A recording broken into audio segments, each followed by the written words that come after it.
welcome back. We're on chapter 3. I know there were no pictures in chapter 2. Isn't that sad?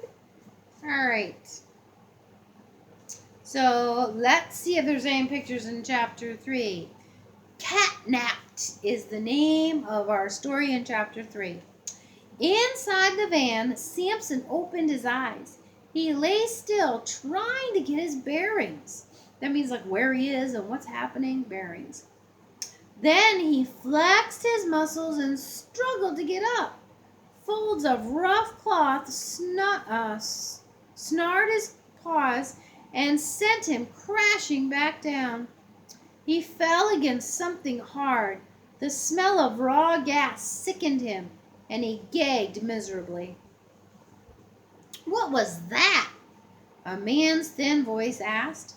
A deep, gruff voice answered, "Jumpy tonight, aren't you?" The other voice explained, "Lay off, Mick. You almost got us caught this morning going back to that poodle." "Well, how was I supposed to know that poodle belonged to the police chief's wife?" Mick snarled. If you'd been doing your research, it wouldn't have happened, would it?" I don't see why I'm the one to show myself in town." The thin voice went higher. "I take all the risks. I'm the one who talks to the customers. My face is the one they'll remember." Mick's voice sounded more reasonable now. "But who will remember Albert? You're the one who's got the knack of blending in with the background, right? And those big eyes of yours, they can melt the most suspicious heart in any town. Just remember that old person in Tallahassee? She still thinks you only meant to use her Scotty in a commercial. Last I heard, she had her nephew arrested for kidnapping the dog. You have a real gift." "You're right," Albert said. "We couldn't make it without me. How about that lawn mowing service I thought up? We check the houses for dogs while we're mowing, and the owners never suspect." Mick sighed loudly. "Sure, Albert, sure." Inside the sack, Samson made one more try to get up. He failed and sank back weakly. He lay still, waiting. The van floor vibrated gently under him.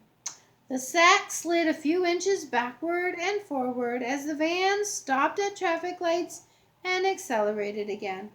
It bounced slightly as the van rolled over the railroad tracks and turned. For a long time, there was nothing except smooth vibrations of the engine. Samson drifted off to sleep once more. He woke up as the van turned slowly, turned again, and bumped roughly along a side road. Finally it stopped, and Samson drowsily tried to stiffen his body. Someone opened the door to the van. Samson caught a whiff of salty air, but before he could pull himself up, the door slammed shut, and the van crawled forward. "Get out and close it," Mick growled. "Look," Albert said, "I'm tired of climbing in and out to open and close the gate. What difference does it make anyway? It's not going to keep those dogs in. And who else would bother?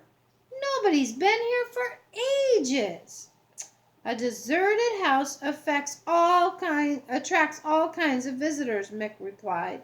"Especially a deserted house with electricity," he snorted.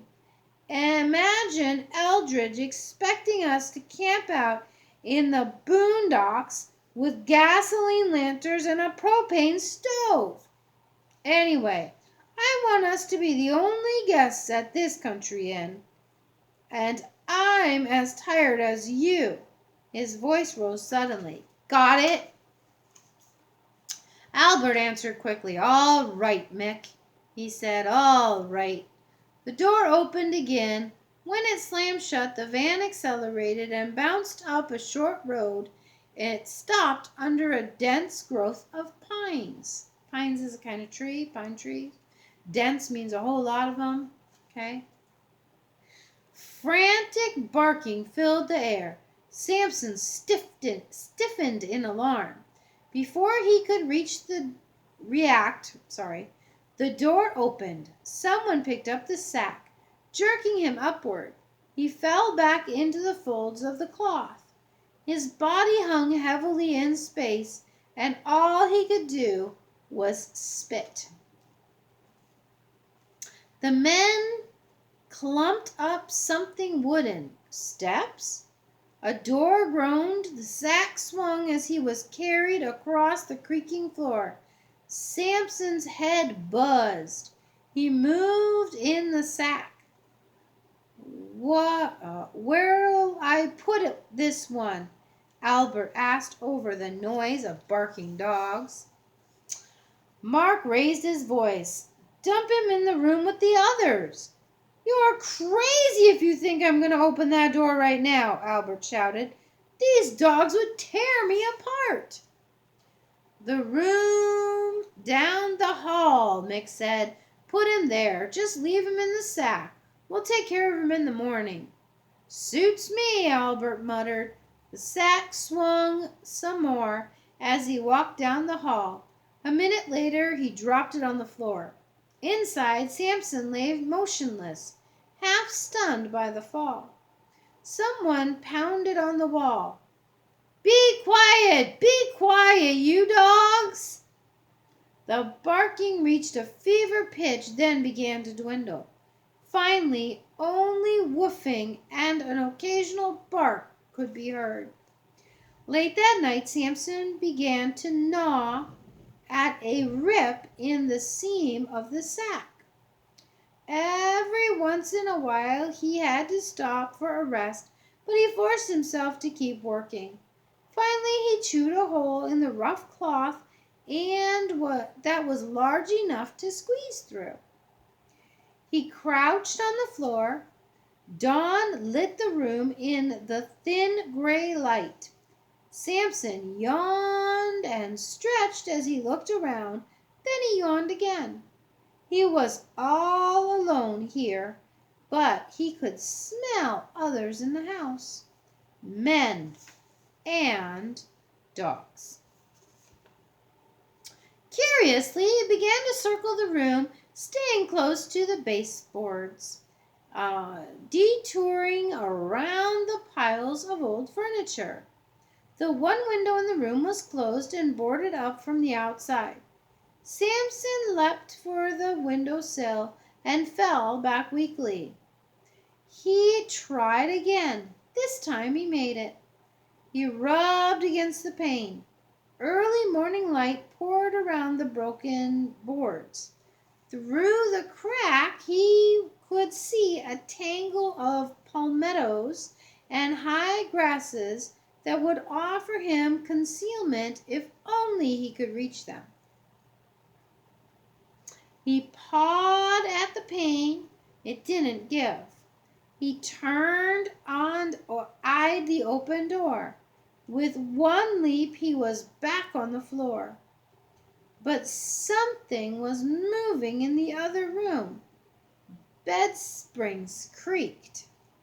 Samson headed for the stack of chairs that leaned against one wall.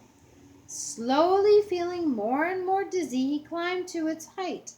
At the top, he crept into the bottom of a broken chair and surveyed the room uneasily. Empty dog food bags lay crumbled just inside the door, and a few cardboard boxes were stacked against the opposite wall. Samson waited, his gaze fixed on the open door. A faint scratching sound drew his attention to the ceiling. A small gray mouse was climbing into a jagged hole in the plaster. Samson's stomach rumbled. He tensed and the chair wobbled. In a desperate motion, he launched himself. His head and shoulders entered the opening, and he clawed the rest of his way through. After he had breakfast, Samson yawned. Did you catch what his breakfast was? It's a question, so. All he wanted to do was sleep.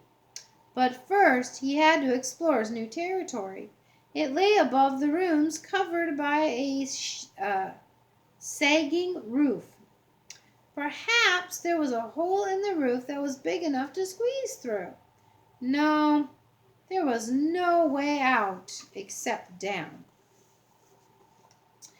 He tiptoed through the rafters, inspecting the fallen sections of ceiling. One rafter led him into the room from which he had escaped. Another lay directly over the room behind him.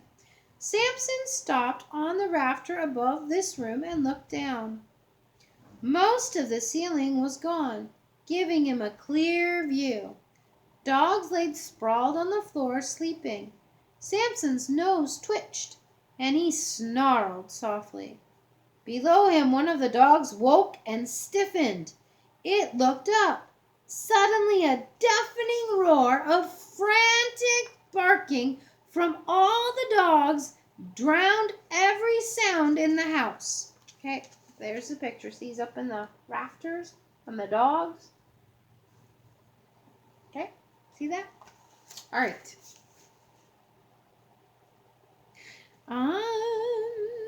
Samson crouched on the rafters, ears flattened. The dogs ran in circles, throwing themselves against the walls in an effort to reach him. After a few minutes, Samson relaxed and draped himself across the rafters. He's figured out they can't get him, so he's kind of up there going, na, na, na, na, na, you can't get me. Okay? He watched drowsily as a brown spotted dog jumped again and again. After each effort, the dog fell back, panting heavily. Samson yawned. If the noise would stop, he could get some sleep. Exasperated yells began to come from the front room. Samson remained where he was until footsteps stamped down the hall. Then he sank back into the shadows to listen and watch. "Knock it off!" Mick yelled, banging on the door. When the dogs quieted, Mick stalked away, calling for Albert to bring the dog food. He stopped at the next doorway. There was a moment of silence as the men stared into the room where Albert had left the sack last night. "Hey, Albert," he called. "You put that pug with the others?" "Nah, I dumped him in the other room," Albert said. "You told me to." "Then where is he?" "In the sack. Where else?" Samson found a convenient rafter and settled down. Below him, a tall man appeared in the doorway looking sleepy. He scratched his T-shirt and stared blankly at the empty sack in Mick's hand. "How'd he get out?" he asked in his thin voice. "You should have dumped him in with the others," Mick said. Now get cracking and find that pug." Samson flattened himself against the rafter as Albert looked up. "You don't suppose he went up there, do you?" Mick snorted in disgust. "A dog? What do you think he is, a cat?" The men made a great deal of commotion with the piles of furniture, but Samson was too sleepy to watch. Finally, they went away. Samson closed his eyes. And that's the end of chapter 3. We'll see you tomorrow for chapter 4. Bye-bye, guys.